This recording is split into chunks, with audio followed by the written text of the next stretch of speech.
Good afternoon, everybody.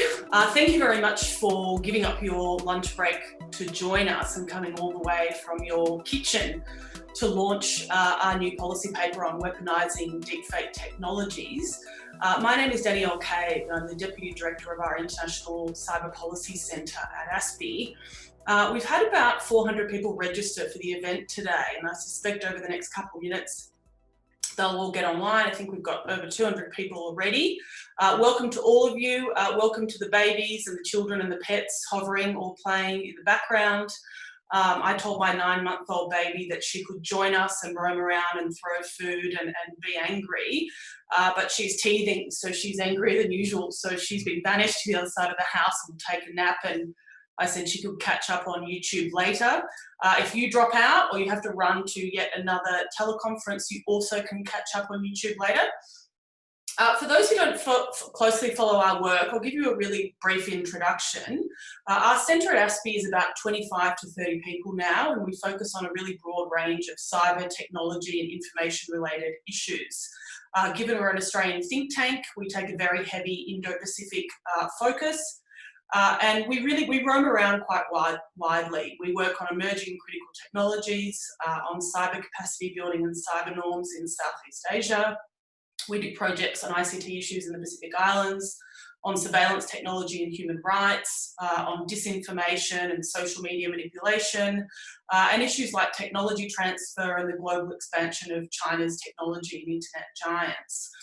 Today we're launching a fantastic new policy paper that I've really enjoyed playing a very small part in, on weaponizing deepfake technologies and the implications for national security and democracy.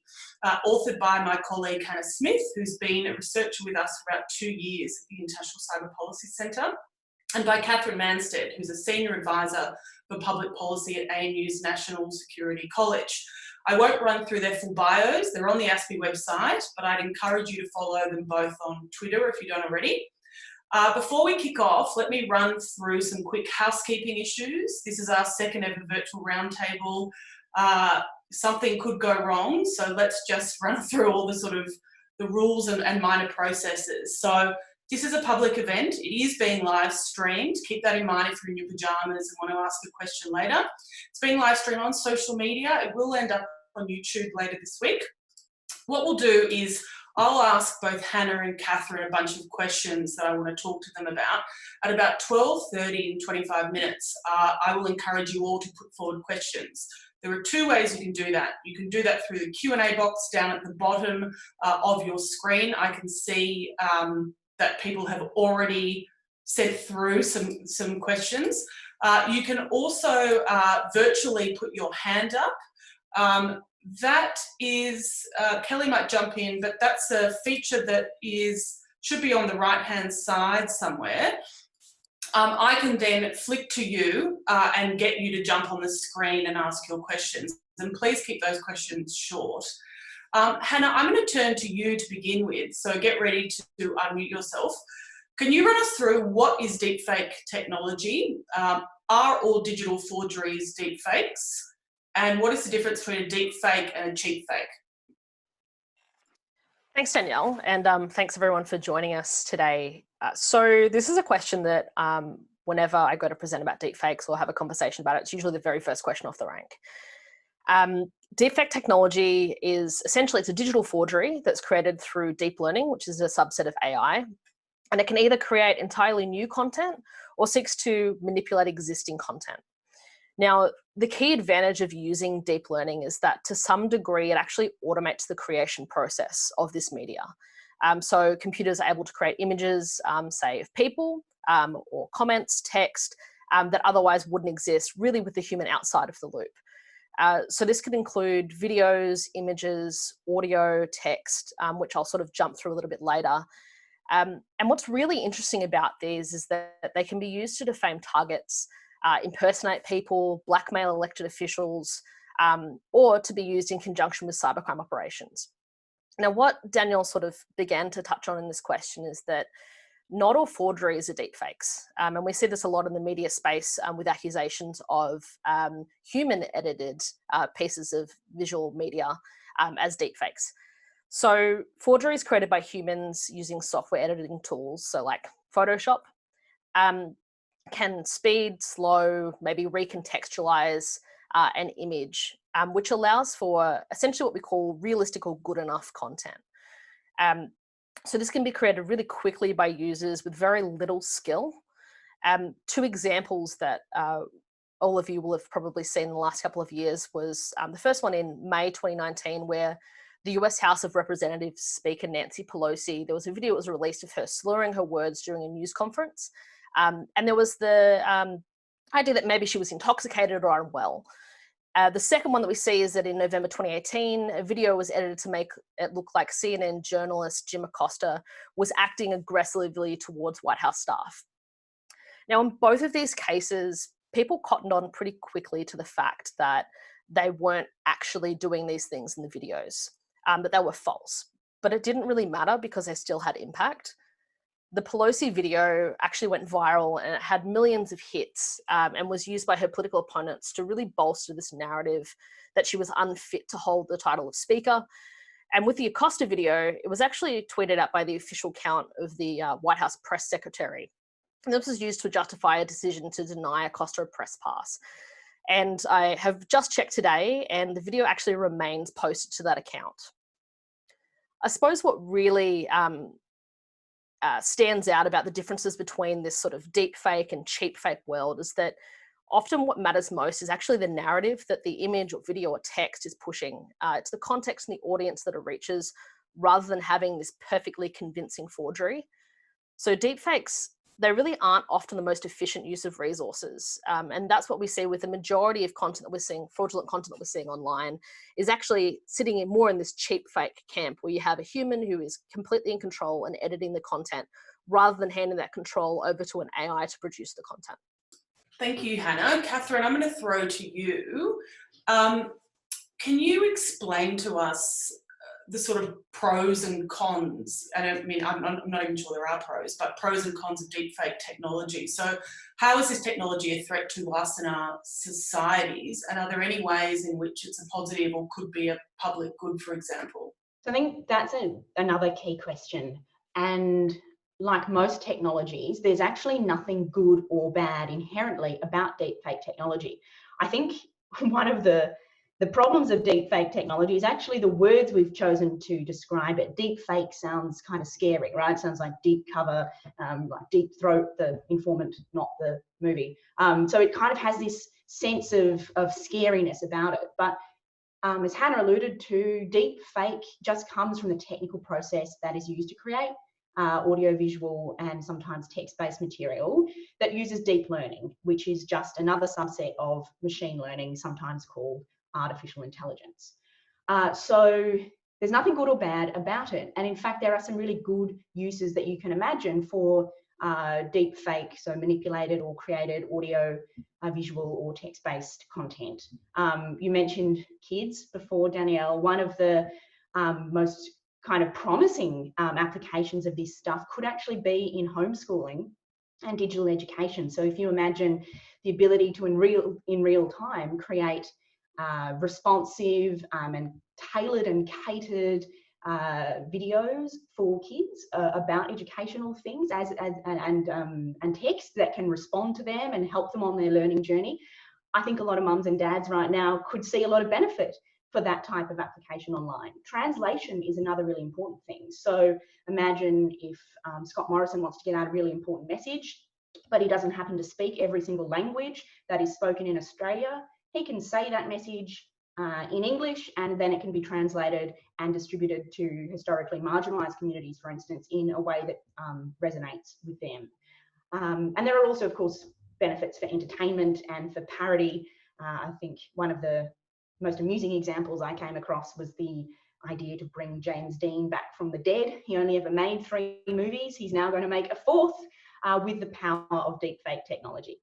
But of course, like all technologies, the things that enable them to be used for good can also be weaponized. And whether that's kind of social media, which has great power to connect us, but also was weaponized and continues to be weaponized by foreign powers and by conspiracy theorists to peddle fake news, disinformation, and all of these kind of bad things, so too deepfakes can be weaponized. And it's not hard to start to stretch the imagination in the directions in which, if you were a hostile actor or just a generally bad person, you might want to exploit deepfake technology.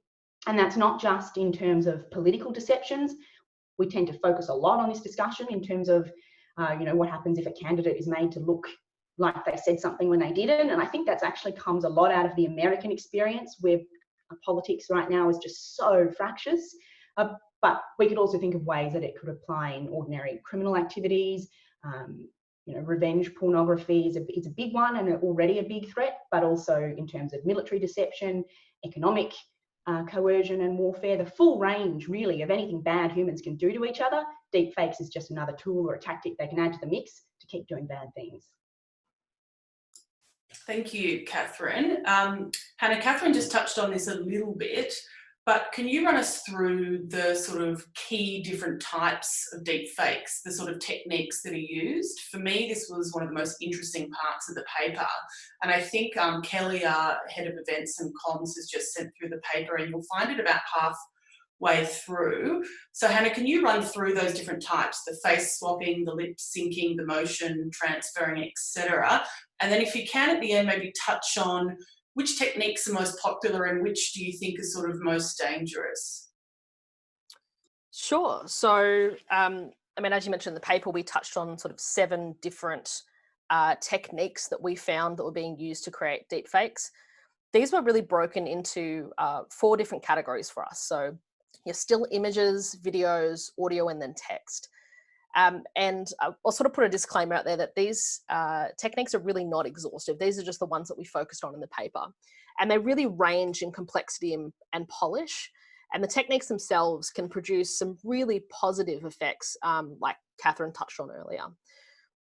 So the first one that most of you will be really familiar with is face swapping. So there are really easy mobile phone apps like Zao and FaceSwap, which allow users to insert a face on a target of another body, so either their own face or someone else's. And it's a process that can be applied to both still images and video. The second one that we look at is reenactment. So if you've got those still images where you've got a face being swapped, reenactment is where you have the face from a target source, which is then mapped onto another user. So this allows that user to be able to essentially manipulate the target's facial movements and expressions. One example that we look at in the paper was actually produced by the Technical University of Munich, in which they had one of their researchers mapping their facial movements onto a video of Vladimir Putin. The next one that we sort of look at is lip syncing. So if you think about the previous 2, you don't have any sound involved yet, so it starts to sort of step up in complexity.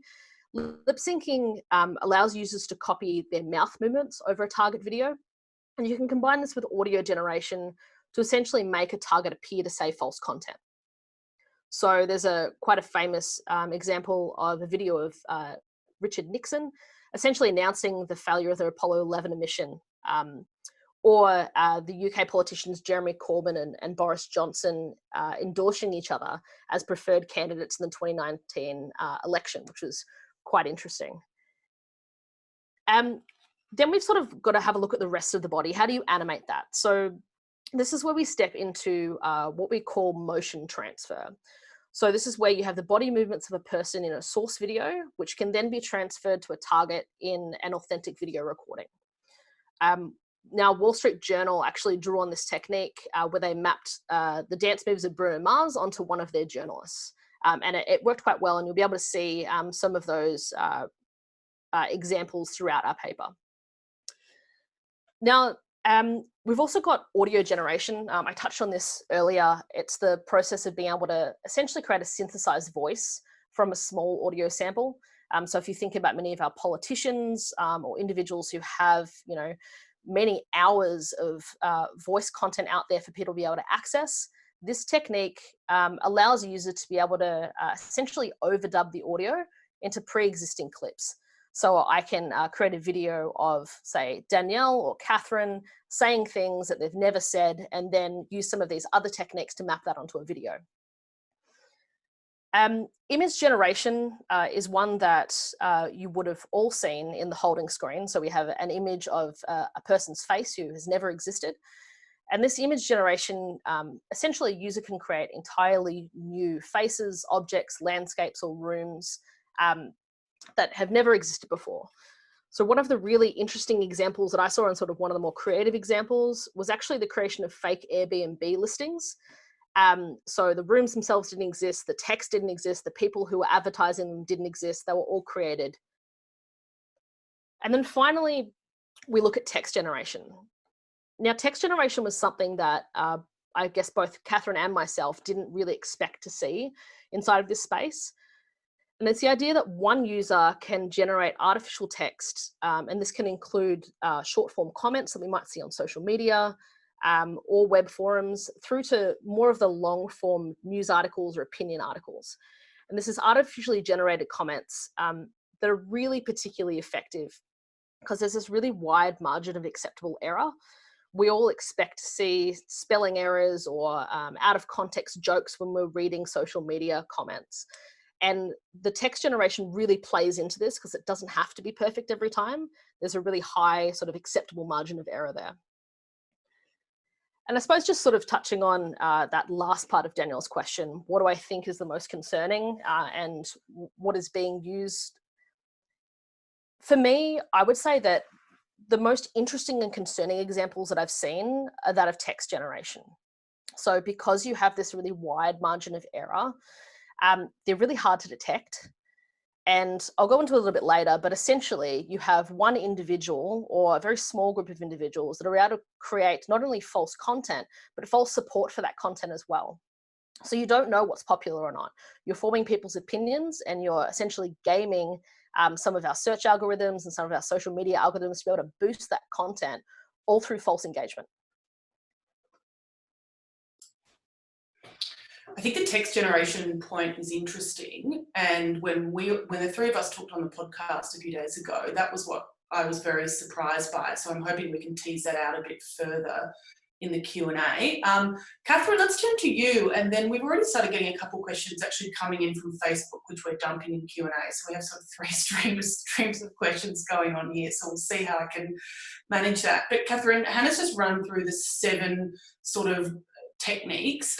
Can you then elaborate on, in the paper you talk about how these techniques will heighten challenges to security and democracy across 4 key areas. So I wondered if you could sort of talk us through those and maybe particularly focus on the cyber-enabled crime and then the propaganda disinformation piece. Yeah, sure. So I think the first one we mentioned is cyber-enabled crime. And what we're seeing with deepfake technology is that the technology is continually getting better. And when you have new technologies like this that kind of disrupt our usual way of doing business, often it's the criminals that move in first and figure out smart ways to exploit it to serve their ends. And it's not hard to imagine how cyber criminals can incorporate deepfakes as just another tool into what they're already doing. One of the most prominent examples of this is, as I alluded to before, actually in the use of non-consensual pornography. And in fact, one statistic that Hannah and I were kind of surprised and appalled by was that 96% apparently of deepfake content online, of audio-visual deepfake content online, is sexually explicit material. So that's a huge potential problem there to be dealt with. Other ways as well, of course, any cyber attack, the way in which a cyber attack occurs is that the attacker needs to trick a system or convince a system into thinking that it is a authenticated or authorized user, when in fact the attacker is not. And you can do that by perhaps finding and exploiting a bug in code, or you can do it by exploiting people. And one of the main ways in which cyber attackers exploit people is through phishing attacks, for example. Now, those can be, in a sense, turbocharged in the deepfake age, because no longer do you need to send human drafted emails to people. You can take advantage of this ability to automate and quickly produce text, as Hannah was talking about before, to send deepfake generated phishing emails.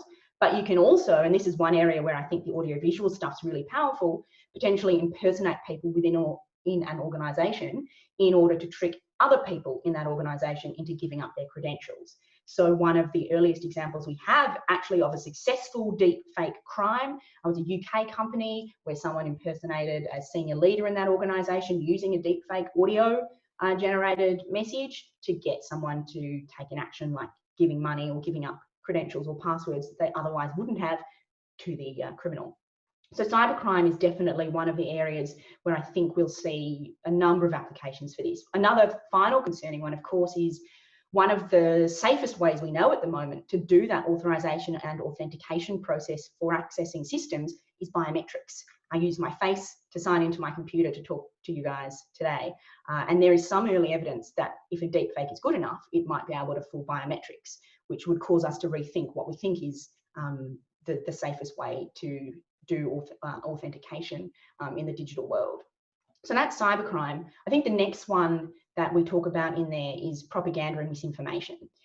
And I think a lot of the discussion about propaganda and misinformation and deep fakes that's out there at the moment is actually a little bit misguided. It tends to focus on the idea of there'll be this one fantastic deep fake that's undetectable that shows a political leader or a candidate saying something that they didn't say or doing something that they didn't do, and this will change the fate of politics. I'm actually not so sure that that is the case or is the biggest risk that we should be focused on, precisely because information doesn't just get communicated in a vacuum. Often there's a lot of context around that, and sometimes when people have already throughout history been transmitting fake and doctored material like cheap fakes. There's nothing new about that. False and misleading information's been around for a really long time, and we kind of have ways that we deal with that. But I think it's the text-based piece here that is going to be the potentially biggest value add for propaganda and disinformation campaigns. So one of the reasons why the bad guys use disinformation and propaganda is because it's really cheap. You can get a huge bang for your geopolitical buck.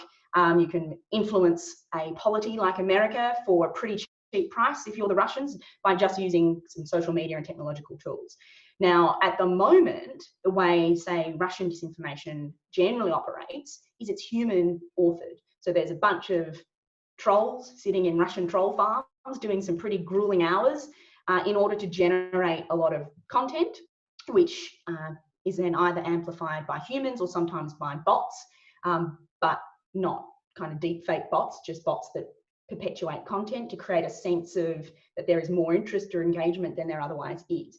Now, if you can use AI technologies, deep learning, to be able to increasingly and genuinely engage with people and sound really human, and you can do that at scale and you can do that at speed, that potentially takes us to another level of misinformation and disinformation, particularly for actors who are following the so-called Russian model, the fire hose of falsehood, where the object of the game is just to spread as much stuff out there as possible, to engage with different groups about what makes them happy or what kind of gets them going, and play those groups off against each other. That is something that is potentially really well suited to the use of deep learning kind of AI chatbots, text generation, and those sorts of things. So that, to me, is something that we possibly need to start getting our head around sooner rather than later, and also looking for the early signs as and when we think adversaries are actually starting to adopt these techniques. Okay, I'm going to put some of my other questions on hold and let's dive into the Q&A. So Jill Trotter, you put your hand up very early. So, oh, you've already unmuted yourself. Do you want to jump in and ask a question or give your 2 cents? Jill, if you unmute yourself, you just have to unmute your in your box on the left-hand side. There you go. Yep, we can hear you, Jill. Sorry, yeah. Did you have a question? Did I give a question? I think I did. Oh, we didn't hear you because you were muted. Can you repeat your question? I can't remember what it was. Sorry. Okay. I'm really sorry, but I'm really interested in the topic. Sorry. No problem. Throw your hand back up again if you remember your question and I'll dive into a Facebook question. Thanks, Jill.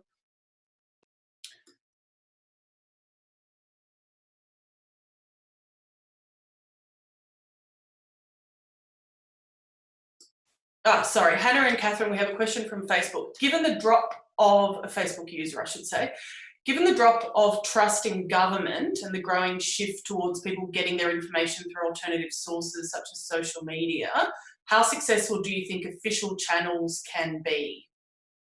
Do you want to start off, Katherine? Yeah, sure. So I think, yes, trust is increasingly fragile, and it's also something that is contested. A lot of the reason we have foreign state driven propaganda and disinformation is actually directly to drive a wedge, particularly in democracies, between the political level and leaders and citizens, and between citizens as well, but between citizens and each other. So that kind of social capital level of trust as well. Yes, the way in which our information ecosystem works is changing. And yes, traditional news plays less of a part in disseminating information. And yes, there is a maelstrom of different information and news sources out there. I actually think that they're the conditions that precisely point to why we still need trusted official channels of communication. And I just don't mean official as in led by government, but also official, trusted and authenticated, in that they come from trusted opinion leaders and trusted sources of information within a polity or within an information ecosystem. So in Australia, for instance, I would perhaps point to something like the ABC's role during the recent bushfire crisis as a really good example of what it looks like when someone or a point of reference is trusted to distribute information that people want to look to in a certain time. So I actually think, if I was putting on my future prediction hat here, I actually think that we are kind of at the low point right now of trust, and a low point of, I guess, trying to understand and navigate the information environment that we have. I think that we should expect to see, particularly if we can manage this transition well as citizens and also as governments, I think we could expect to see people turning back to trusted gatekeepers of information, provided those trusted gatekeepers of information have a couple of things going for them, such as they don't squander that trust by haphazardly distributing deep fake or cheap fake or any other type of fake information and lose people's trust, and provided we have people who are prepared to make investments, and sometimes that will require government funding and government support as well, into making sure we maintain these trusted channels of communication, which frankly in a democracy is not much more important than safeguarding the information channels we have, because that's the whole way democracy works. We are an information system based on citizens being able to make informed decisions about what those in positions of power are doing, to be able to ensure that they can exercise their democratic rights and make the whole system work. Thank you, Katherine. Hannah, if it's okay, I might go to another question. Katherine, I thought that was an excellent point about trusted gatekeepers in terms of knowledge. I think we've seen that kick in for COVID-19 as well. I think it took the government quite a few weeks to actually cut through. Pauline, you've got your hand up. I'm going to throw to you. If you unmute yourself, then you should be able to ask your question. Pauline, are you able to unmute yourself? In the meantime, I can see whether Pauline's unmuted herself or not. She's still on mute. In the meantime, there was a question here from Nicholas. We'll do two questions at a time, Hannah and Katherine, and we'll see if Pauline kicks in. And I would encourage people to put their hand up so we can get you on the screen, whether you're using video or not. There's a question from Nicholas. How come we have so little of this sort of manipulation until now? And I think another point to make is we haven't seen a huge amount of this in Australia, right? It seems to be incredibly common in the US and increasingly common in Europe. But I'm interested as to why we haven't seen so much of this in Australia. Glenn has asked a question about visual examples. Hannah, I noted that you sent some visual examples to all panellists. Someone called TT has a good question. Hasn't text generation been vetted already within the news industry as being capable technology? Are we seeing easier access to it within the community? So Hannah, I'll jump to you. So that was two questions. How come we've seen so little of this manipulation? And then the second question from TT. Right, so I guess I'll tackle the first question. Why are we seeing such little of this manipulation? Well, I guess there's really two answers to this. The first is a bit of a hopeful answer, which is we've caught it before. Really, we've seen that huge increase. So right at the moment, what we're seeing is the majority of the disinformation online is still sitting inside of that cheap fake space. And that's because automating disinformation at this stage isn't really a good enough reason to go ahead with it. So if I wanted to release a video, let's say, of the President of the United States saying something, it doesn't really make sense for me to be able to do a deep fake of him yet, because there are so many different contextual factors that it has to meet in order for a discerning audience to be fooled by it. And that's what a lot of this conversation is sort of caught up around, is having this perfect example of a deep fake that's going to, bring in the era of post-truth. Well, cheap fakes at the moment are kind of cutting the mustard. And so people are going to continue using cheap fakes until they're finding an area where you really need that automation to start coming in, like text-generated deepfakes. As for why we really haven't seen a whole lot of the text generation yet, the really good ones are really hard to detect. Because of that wide acceptable margin of error, it's really hard to see when someone is commenting from a deepfake account or whether it is a genuine user, because you have, accepted spelling errors, because when somebody comments, there's going to be inside jokes, there's going to be things that are kind of outside of the context, and it's really quickly swept away with the wave of social media. As for the second question, can you just remind me, sorry, Danielle, what that second question was? Right. Hasn't text generation been vetted already within the news industry as being capable technology? Right, certainly. It's definitely been seen to be very effective. It's really, as I said before, it's really not hard to impersonate an individual for a computer, to impersonate an individual, especially when it's very short line text. So yeah, it's an incredible vulnerable spot for especially democratic societies. Katherine, let's throw to you now, and then I'll collect a bunch more questions to throw at both of you. Look, just a quick addendum to Hannah's response to TT there. I think, yes, there is, these technologies are democratizing more. People now have access to them, and kind of any chump sitting behind a computer can take advantage of deepfake algorithms.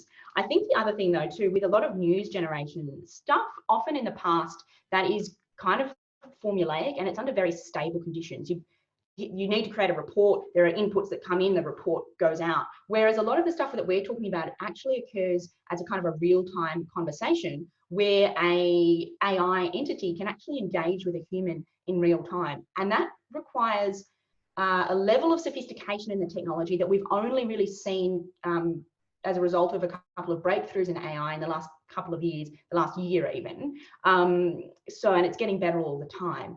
For instance, computers in the past, and still to some extent, are notoriously bad at a thing called natural language processing. The way we speak as humans is actually kind of arcane. It's full of metaphor. It's full of us saying one thing when we mean another. And computers have historically been kind of a little bit unable to pick up those nuances in expression and emotion. But they've made great leaps and great strides forward in being able to do that. And not only being able to engage like a human, but being able to do a lot of the background stuff, like actually developing a level of EQ, if I can put it that way, to be able to pick up in signals in what people are saying and pick up and compare that perhaps with their data trail and things that a system might already know about them, to get a sense of their psychographics, their demographics, their emotions at a particular time when they're writing. So that enables, when we're talking about this deep fake text engagement, that means it's not just putting stuff out there and leaving it like a static billboard. It actually means you can engage with people in real time. And because it's an AI and it's not a human, it can do that at scale. It can engage with thousands of people at once. And that's a huge value add for people and bad actors who want to do propaganda or disinformation, for instance. So Katherine, let's stay with you. I'm going to try to throw 3 questions at you at the same time, and I'll remind you if you forget. So the first one is someone who is listening in from France. So Gerald, welcome. Can you give me a sense of what is the legal framework in Australia that is available to mobilise against deep fakes? So Katherine, I'll pass that one to you. And then let's add 2 more. Andrew has said the recommendations in the report on detection behaviour and authentication are quite passive. I disagree, but good to hear other opinions. Is there any hope of stronger measures to legalise and penalise creators of deliberate disinformation where it constitutes a cyber-enabled crime? I think it's a very good question. Could DFAT's international cyber engagement strategy be used to support action and behaviour change? 3. Besides pornography, wouldn't a natural application of deepfake tech be for advertising and marketing? Which I think is a good point. So let's start with you, Katherine. So the first one, legal framework. Second, on stronger measures and does DFAT have a role to play? And third, on advertising and marketing. There's nothing like juggling a bunch of things at once. So I'm going to start that in reverse order with the advertising and marketing, because that's a simple answer, and yes, it could be. And actually, I don't really see much wrong with that. We use creative processes all the time in order to create points of expression, of political speech, of satire, for instance. I think the key thing there, and linking that to the first question around existing laws, is making sure it fits in within our existing laws and policy framework. So in Australia, for instance, there are prohibitions on misleading and deceptive conduct by corporations. So if you're an advertiser, use deepfake technology, but you would need to use it in a way that doesn't set out to, in fact or in perception, deceive consumers. So if you're advertising a new Toyota and you show it flying off a cliff, and you say this is a legitimate feature of this new Toyota, you're possibly going to run into some challenges with existing laws there, right? Or you can think of other examples where it could be problematic to be using manipulated content. But I actually think this comes to a really important point, that a lot of the defences that we have to deepfake technology already exist in our law. And so I think some of the responses we see to this stuff is a desire to regulate the technology itself or to criminalise the technology, as opposed to realising that this is just one tool that's going to have a whole multifaceted range of application, and we need to just think across all of those domains how deepfakes does or doesn't change the game. And so in Australia, we have misleading and deceptive conduct. We have quite strong, some would say too strong, defamation laws. So if I were to put out a deepfake video of Hannah dancing significantly less well than she does, and perhaps impute as well some political speech to her that she doesn't believe in, well, maybe Hannah has a cause of action against me in defamation. So no new laws required there to deal with a kind of an old problem. The criminal stuff, I think, to go to the second point around some of the cybercrime we're seeing, and particularly the revenge porn angle, I think that does require a bit of a rethink of laws, or certainly a beefing up of what is only a relatively new area of law in Australia, which is going after people who disseminate revenge pornography. So I think that is an area where deepfakes kind of accelerates and points up the critical importance of protection there for particularly women who are often the victims of this type of behaviour. And also in terms of our legal framework as well, just before I pop into the second question, I think another really important thing that Australia has, and France has as well, is protections around elections. So in France, I know there's a media blackout in the lead up to elections, which prevents kind of all sorts of manipulated content or fake news or rumour getting into that information bloodstream at a really critical time. Australia also has some rules around what can and cannot be produced in an election, and particularly a requirement to authorise what are legitimate political communications from parties. So there is, in a sense, already a method for people to understand whether or not a video might be an authentic campaign video from a party, or perhaps something that has been manipulated. Now, on the recommendations, are they passive? I think you've certainly seen some more active responses elsewhere in the world. So Texas, the state of Texas, for instance, has actually criminalised the malicious use of deepfakes, I think 30 days before an election. California has created a right of action against individuals who put out, create or disseminate deepfakes or other types of manipulated content in the lead up to an election.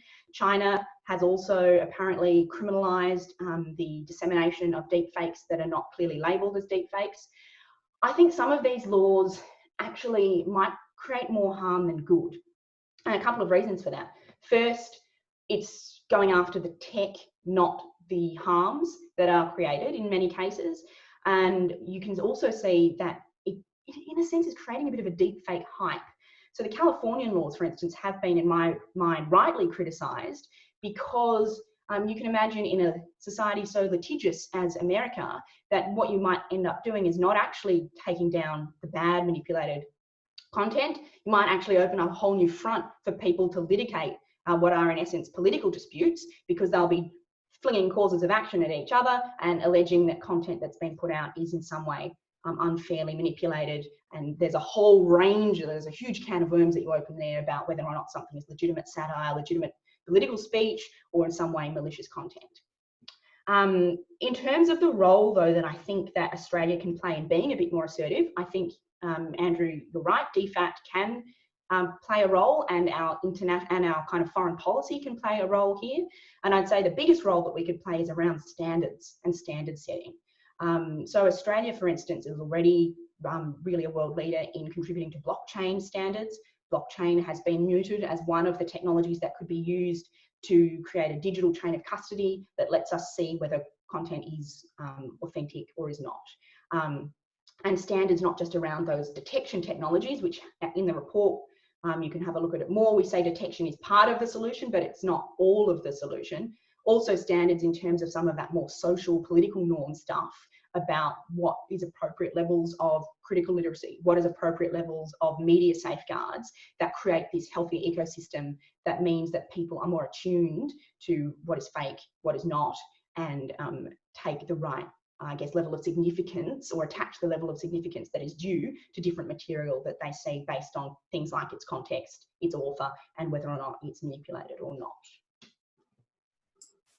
Hannah, did you want to jump in there on any of those questions as well? And David Fricker, I saw your hand up and it's just disappeared. If you wanted to throw your hand up again and you're still online, please do.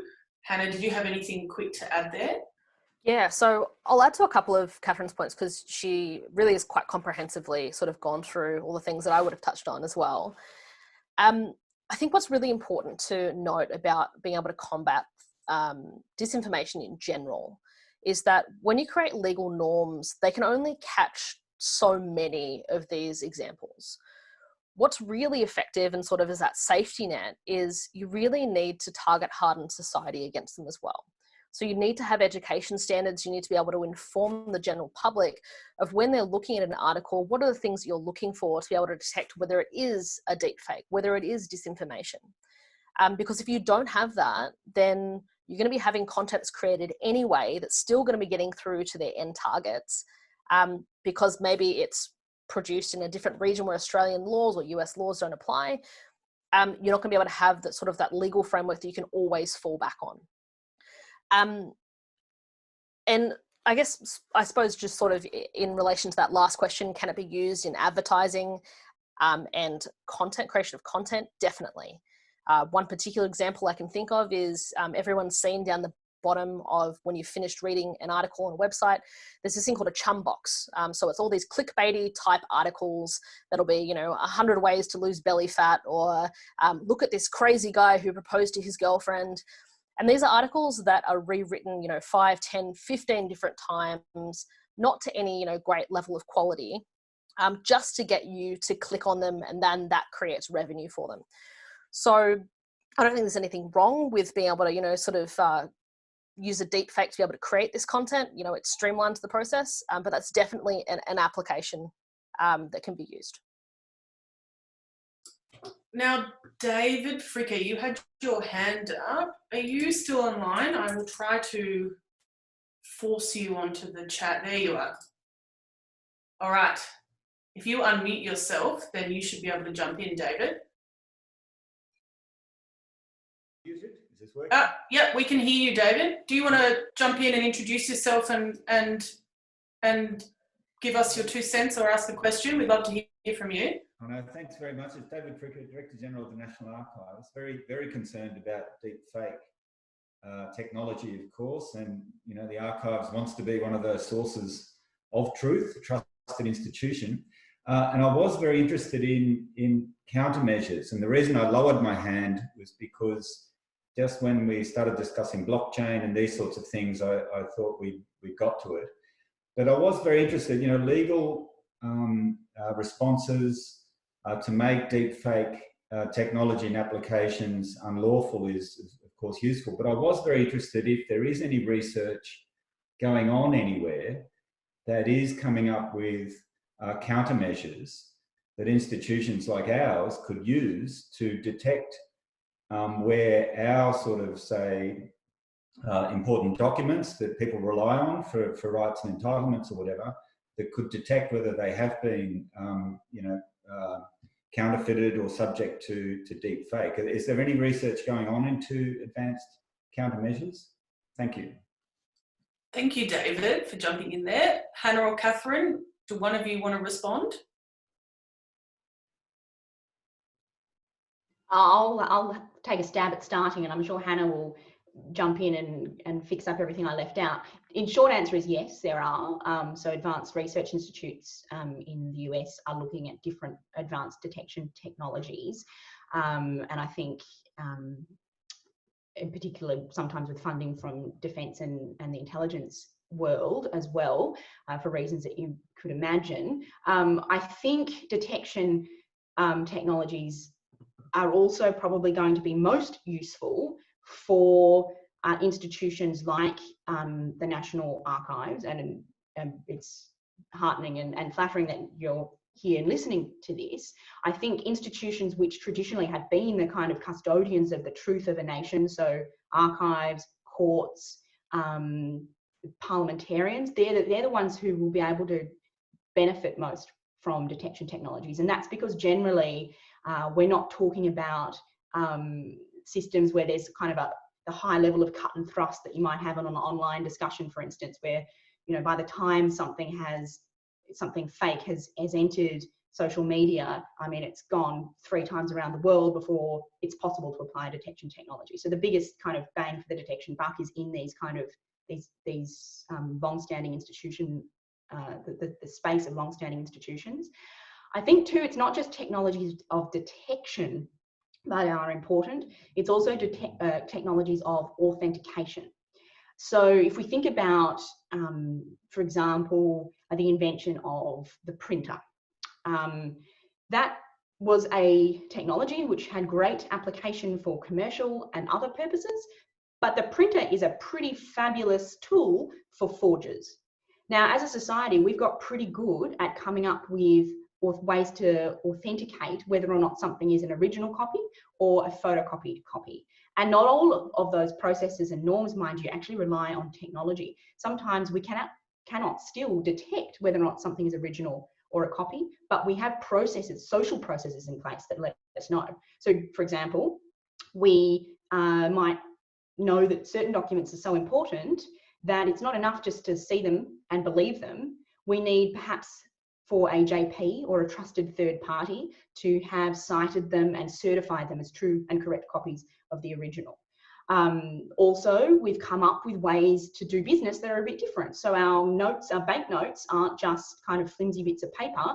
They're sophisticated polymer things that all of us as people know to kind of check out when we receive one to make sure they have the look and feel of an authentic banknote. So I think a lot of conversation on technology fixes here is important, but we need to think about those kind of tech plus new norms and new ways of doing business that we might have to get used to account for changes in technology, just as we have always throughout history.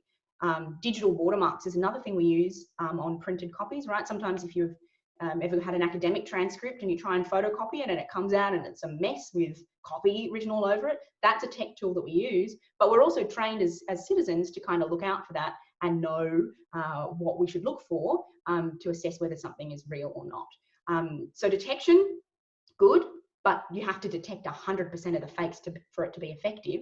Authentication, much easier, because you only need to authenticate that the real stuff is real and have the norms and the processes there to ensure that we follow those practices, and it just becomes our lives and our business as usual.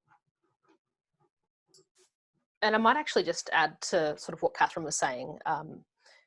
I suppose what you're really talking about is those really high-end deepfakes that are so well polished that they, can convince somebody who is very discerning. Often they're of a legal nature. So that authentication sort of process, being able to not only just have it at that really high level, I can legally say that, yes, this video has gone through this digital chain of custody, and I know who was in possession of this video at all of the different times from creation all the way through to now. It all really just touches on one of the absolute problems that we find in cybersecurity, which is integrity. How do you actually verify that something is the original copy of something that was created? So, using things like blockchain to be able to say that, point back to a certain point in time and say, yes, this copy was the way that it was at this certain date, and it is the exact same copy that I'm using now. So being able to leverage some of those technologies that we already use for other purposes, in those really sort of high-end applications is important. But then there's this second part of being able to bring authentication to the masses. So the good example that Katherine brought up was polymer banknotes. So not everybody who handles, and the majority of people who handle Australian currency aren't going to be experts in currency. They're not going to be able to, tell whether something is a perfect forgery or not. But you have some really simple indicators that everyone can follow to be able to sort of have that good enough approach to weed out the majority of the fakes that are in there. Thank you, Hannah. Now we have 41 questions. It's going to be impossible to get to even more than a handful. What Hannah and Katherine have agreed to do, and we did this last time because there's just not enough time, even if we did a 2-hour roundtable to get to all the questions, is they will afterwards on Twitter do a sort of public Twitter thread that will help to promote, that will try to get to most of the questions. But I will try to pull out a couple that have been asked again and again. There's questions about are Siri and Alexa biometric threats. There's sort of, that comes up twice. There's a very interesting question about, in light of rumours coming out of North Korea regarding the health of Kim Jong-un, do you think states could use deepfake technology to maintain regional hegemony? I think that's a very interesting question. And then there's a few questions about text generation. So we talked about that before, and I said, we did a podcast a couple of days ago, and for me that was one of the most interesting things, that both of you are actually seem more concerned about the potential of the use of text generation in propaganda and information operations around the world than you are in the sort of political deepfake, video-based deepfakes we see particularly being used in the United States. In 2 minutes each, could you both pick and choose little bits out of those couple questions that you'd like to touch on? Hannah, do you want to just stay up there? Yeah, so I suppose I'll touch on that sort of interesting one of whether states can use deepfakes to maintain either their own domestic rule or a regional hegemony. This is a bit of an interesting question because we've seen examples of states allegedly try and fail to use deepfakes. So the president of Gabon released a video after there was speculation that he was unwell. On New Year's Eve, essentially just saying, hey, everybody, I'm alive and well. Now, his political opposition said that this video is a deep fake, that he's really not alive, and that sort of question of whether it was an authentic video or not allegedly started a coup. So countries can use this technology, but it's not just those who are using the technology, it's the possibility of somebody using the technology as well. So that touches on this thing called the Liars Dividend. And it's this idea that whether somebody is using a deep fake or not, it doesn't really matter because the question is still there. And that initial question of, is it real or is it not real, still has a lot of the same effect of disinformation as if I produced a real deep fake video myself. So in short, yes, I definitely do think that it can be used. I also think that it can backfire pretty quickly. As for sort of text versus video, I've been pretty vocal as to, my concerns over text deepfakes. I don't think that video deepfakes are not something to be concerned about, but I think at this stage, we sort of have this technological arms race. So you have a lot of really talented researchers that are working on ways to detect some very, good quality deep fakes as to whether, this video is real or not. So you have this arms race that's occurring. But when it comes to text deep fakes, because there are less moving parts and you have that really wide margin of error, and you're also not trying to convince an expert audience, you're trying to convince the general public, it means that it really plays into all of the strengths of deepfakes. It plays into being able to automate it, which is really, I guess, at the moment is the purpose of a deepfake, taking the human out of the loop because it's easier, it's more cost effective, and it produces a better product.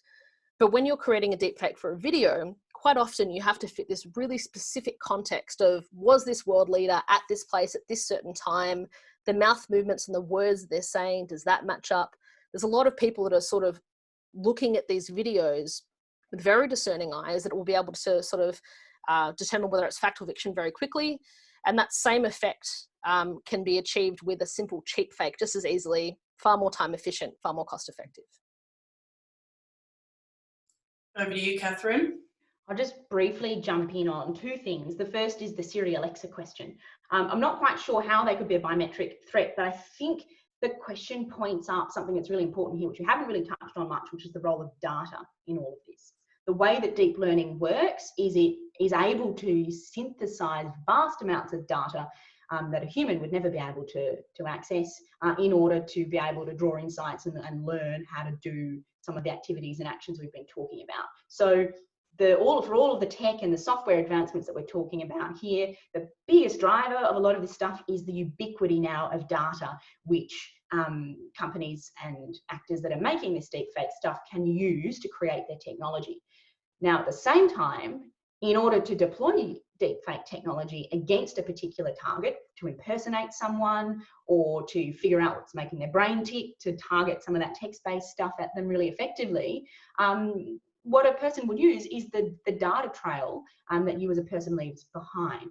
And so I think the key insight here is, as we go along in the world now, we shed so much kind of digital exhaust. We are leaving a hugely rich data picture behind, whether that's what we're talking to Siri and Alexa about, whether that's our voice sample, and in the case of all of us, which will be now forever preserved on YouTube for all people to sample and impersonate, whether it's information you're sharing via social media or with your bank or whatever, huge amounts of data. And so I think the critical insight here is this is why data protection and privacy laws are so important, because we are giving up so much data, and that data can be used to build AI systems that other people then get an economic or a strategic advantage out of that might not factor us in. And they can also be used for nefarious purposes to target stuff at us. So we need to be able to have some pretty robust systems in Australia and across the world, systems that, Australia as well can be a leading light on pushing to make sure that that data is protected from a technical perspective and also from a legal perspective as well. The final point to make, I guess, just to tie all of this together, we've spoken a lot about the risks of deepfakes, impersonating people, blackmail, deception. It is possible that the biggest risk of deepfakes is not deepfakes themselves, but fear of deepfakes, which is something Hannah just touched on then. So we should not allow ourselves to kind of be seduced into this idea that is very attractive to, say, a Russian propagandist or a conspiracy theorist, that there is no longer any objective truth, that everything should be interrogated as to whether or not it's a deep fake or not, that we can never know who said what, because the fact is we have social, cultural, legal, technological processes to be able to make a lot of assessments about what is true, what is credible, and we can look at things like where it came from, who said it, and the context around it. We're not in a post-truth world. We have challenges, and we really have to act now and fast to get through them. But I think it would be a really bad conclusion if we came to the conclusion that truth is no longer possible, that all communication and information is polluted and manipulable, because even from a technical perspective, not really possible. But from all of the mitigations we have in our legal system and in our democratic norms, it's not going to happen if we play our game right. It's an excellent point to end on, Katherine. We've taken up an hour of your time, maybe an hour and 2 minutes. Thank you very much for joining us. Thank you, Hannah and Katherine, for hustling to answer so many questions. You've only got 43 more questions to answer now on Twitter. Thank you to our events team, Kelly and Olivia, who work really hard to get these events going. You'll notice that we're still using Zoom. We have switched to other platforms for internal meetings, for meetings and roundtables with externals for the moment, and we are on the lookout for what is the best platform for events, and there's not a lot of actually good options for a platform that can host hundreds of people and allow you to participate. So every week we're trialling different options. We have a lot more events and policy reports coming out. In the next 4 or 5 weeks, we're launching policy papers on 5G, on cybercrime in Southeast Asia, hopefully on Facebook diplomacy very soon, a report on China's United Front system and how that system engages with foreign interference overseas. So I hope you join us for some of those events in May and June. Good luck for work from home. Good luck to all those who are homeschooling, and we hope to see you soon. Thank you.